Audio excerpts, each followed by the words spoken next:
रात के सन्नाटे में एक छोटा सा घर, दीवार पर टिक टिक करती घड़ी और कमरे के कोने में एक आदमी चुपचाप बैठा था। वो था राहुल का पिता।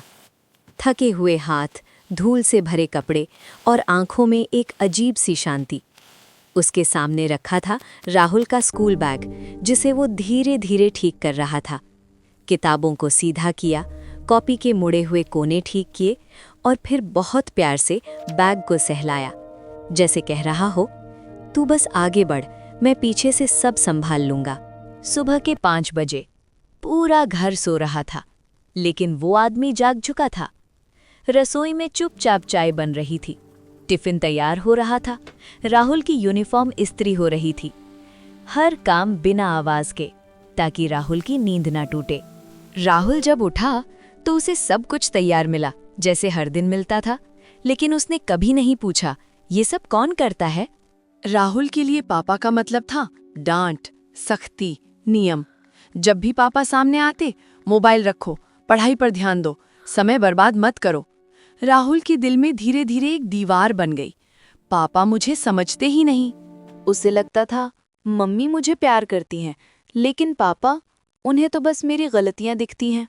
एक दिन स्कूल से जल्दी लौटते समय राहुल ने अपने पापा को देखा। फैक्ट्री के बाहर तेज धूप, पसीने में भीगा शरीर और भारी सामान उठाते हुए कांपते हाथ।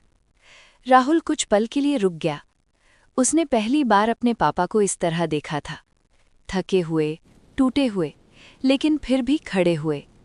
पापा ने उसे देखा और तुरंत मुस्कुरा दिए, जैसे कुछ हुआ ही ना हो।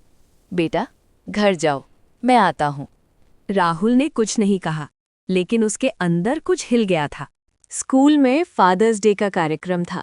हर बच्चा अपने पापा के साथ आया था।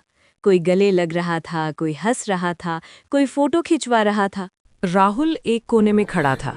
उसकी नज़र बार बार गेट की तरफ जा रही थी, लेकिन कोई नहीं आया। उसकी आंखें भर गईं।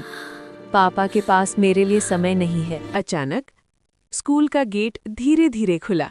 एक आदमी अंदर आया।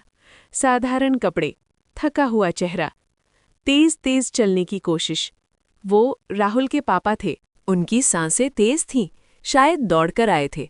उन्होंने राहुल को देखा और हल्की सी मुस्कान दी।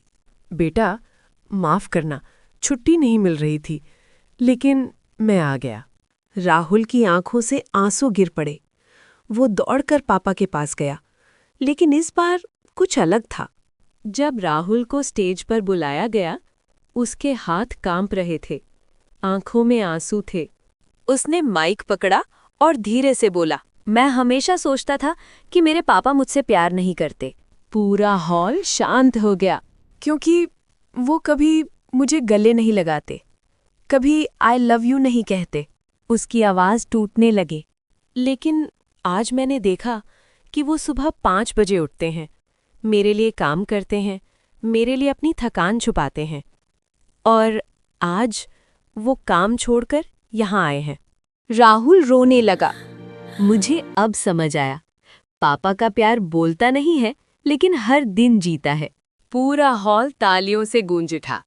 राहुल स्टेज से उतरा, सीधे अपने पापा के पास गया और उन्हें कसकर गले लगा लिया। पापा कुछ नहीं बोले, बस उसके सिर पर हाथ रखा। उनकी आंखों से एक आंसू गिरा, जो उन्होंने तुरंत छुपा लिया। उस रात राहुल अपने कमरे में लेटा था, लेकिन नींद नहीं आ रही थी। वो सोच रहा था, पापा के फटे हुए जूते, उनका थका हुआ चेहरा, उनकी छुपी हुई मुस्कान, और उसे एहसास हुआ, मम्मी का प्यार दिखता है, लेकिन पापा का प्यार चुपचाप सब सहता है।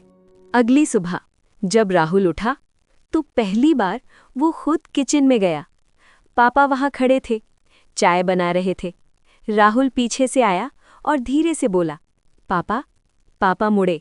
राहुल ने उन्हें गले लगा लिया और कहा, आई लव यू।